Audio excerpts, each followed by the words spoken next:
From one of the princes of Kiev.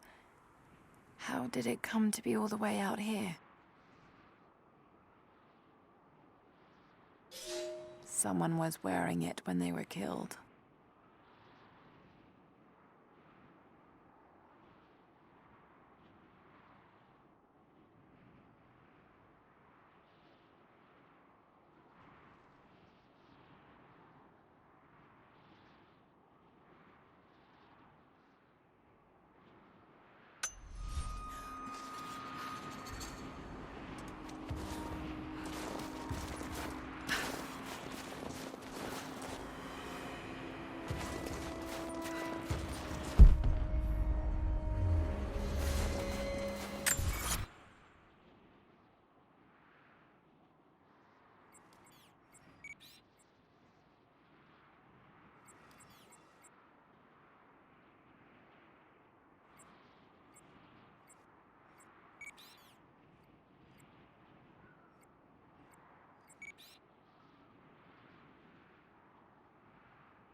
For a year I have ridden with an army of Mongols, as envoy from the Order of Trinity.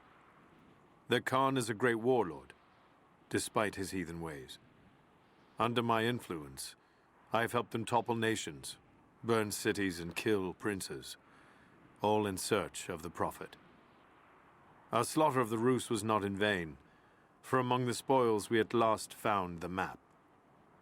And now, this very morning, after a season in the mountains, we saw buildings rising from a green valley surrounded by ice. We have found Kitesh. I tell the Khan of the riches that will be his, and that alone drives him on. But the real victory will be for God, when we purge the Prophet's lies from the earth, and at last, the divine source will be ours.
When the drought of 1,000 days choked the land, the prophet led his people to the waters of life.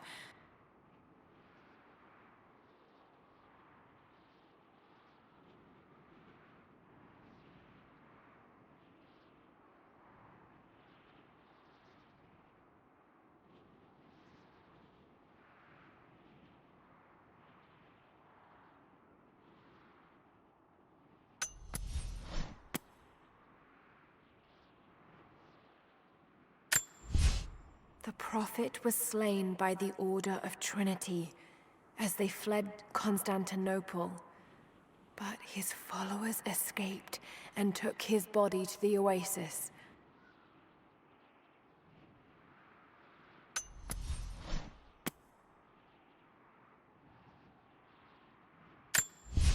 A great plague descended upon the people, ravaging young and old alike. The prophet went among the afflicted, laying his hands upon them, restoring them to the fullness of life.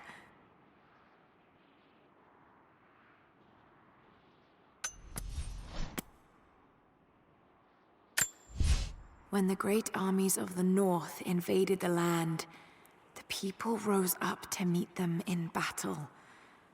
But the prophet bade them to lay down their arms.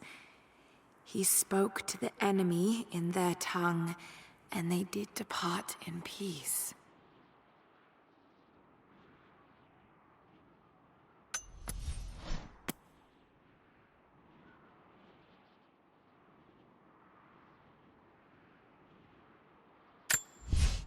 We celebrate the miracles of the prophet of Constantinople, who was unjustly taken from us at the hands of the Order of Trinity. But his truth can never be hidden.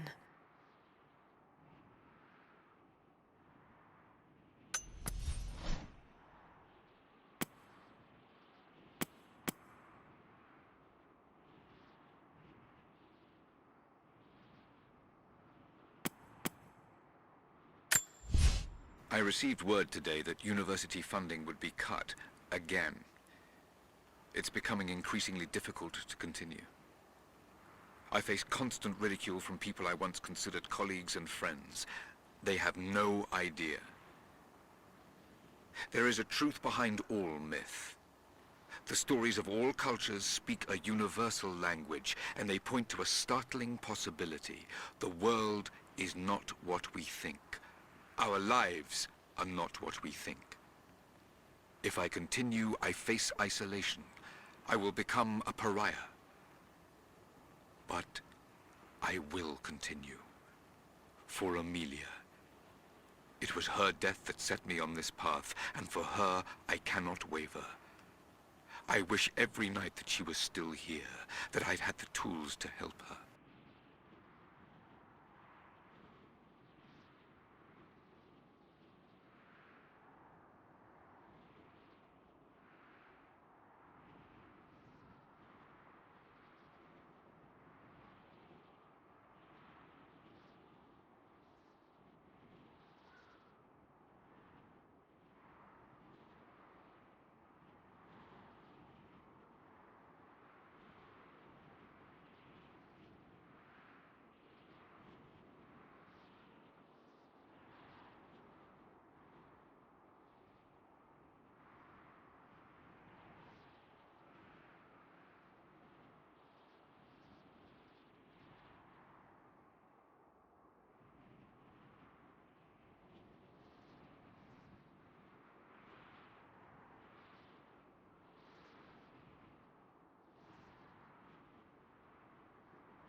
Lara has accused me of paranoia again. Perhaps she's right. But I've been approached by people asking to see my research, people offering no credentials. I'm sure someone is watching me. Strangers outside the manor house, odd phone calls at odd hours, and then last night, the house alarm was tripped. Someone had tried to break in. I believe they represent an organization called Trinity. There are oblique references to them in much of my work, but what they're after, I do not know. I've begun taking steps to ensure my work remains secure. One day, I hope Lara will understand why I did all this.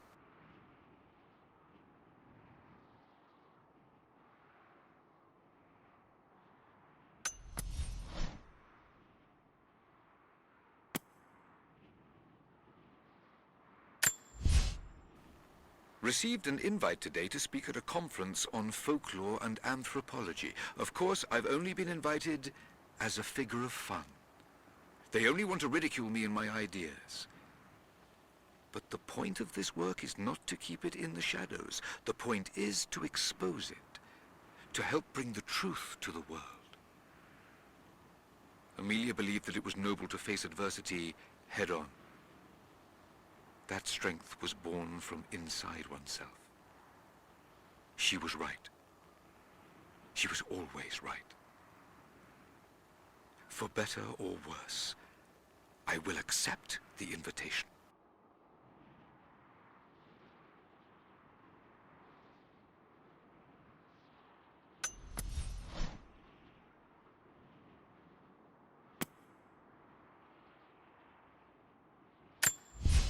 The conference was, of course, a disaster. I might as well have been booed from the podium, and yet I am in the best mood I've been in years. I met someone there, an admirer. She approached me after the slaughter. I nearly flinched, expecting her to continue the beating. But instead she simply asked to hear more about my work, and when I started to talk, her questions were not loaded with cynicism. Instead, they were intelligent, almost innocent in their inquisitiveness. We spoke for hours. She says her name is Anna. I've invited her to dine with me when we're all back in London.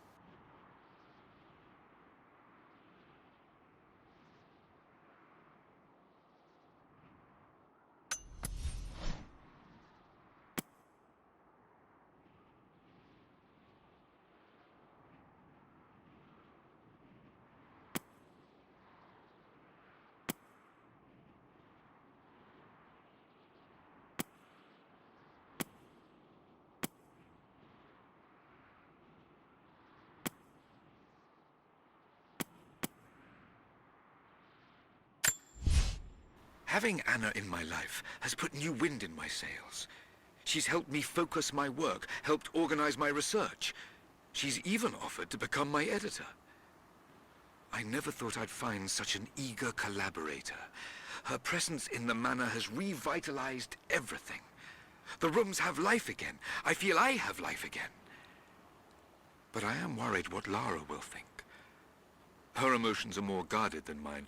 I worry she thinks I'm trying to replace her mother. But I'm not. I'm simply trying to find what happiness I can in this life. Lara will just have to understand that.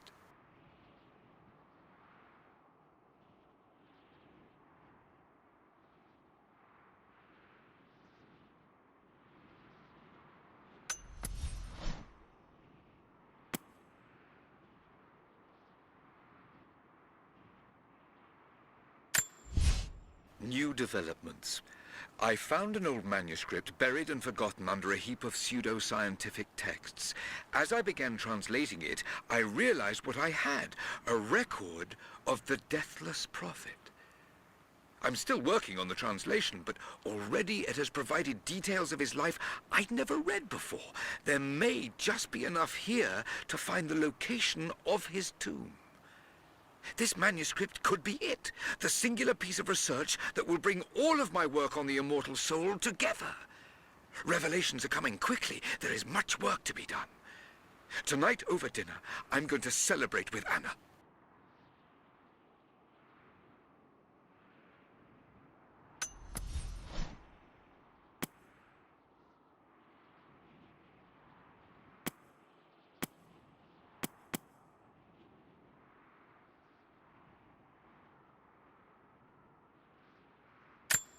For a year I have ridden with an army of Mongols, as envoy from the Order of Trinity. The Khan is a great warlord.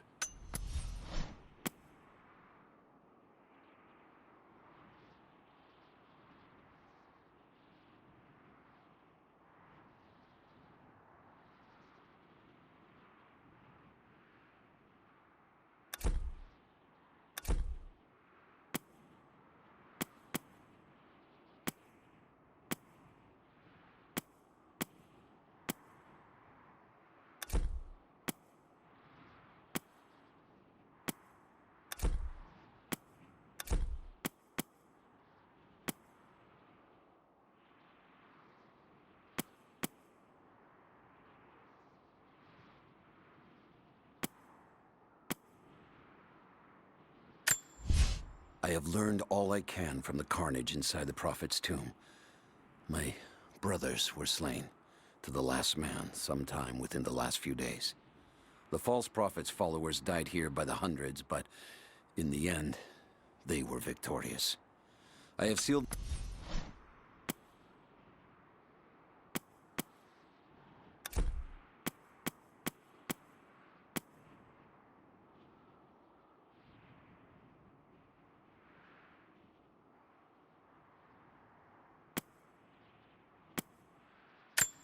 We're gearing up. I was on the first flight to Siberia to secure the old Soviet installation now. More are arriving every minute. Konstantin gave a speech to the new boots, and I stayed in the back to watch. Love hearing him.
Another religious symbol. But this one is simple and handmade. The Prophet must have drawn followers from every walk of life.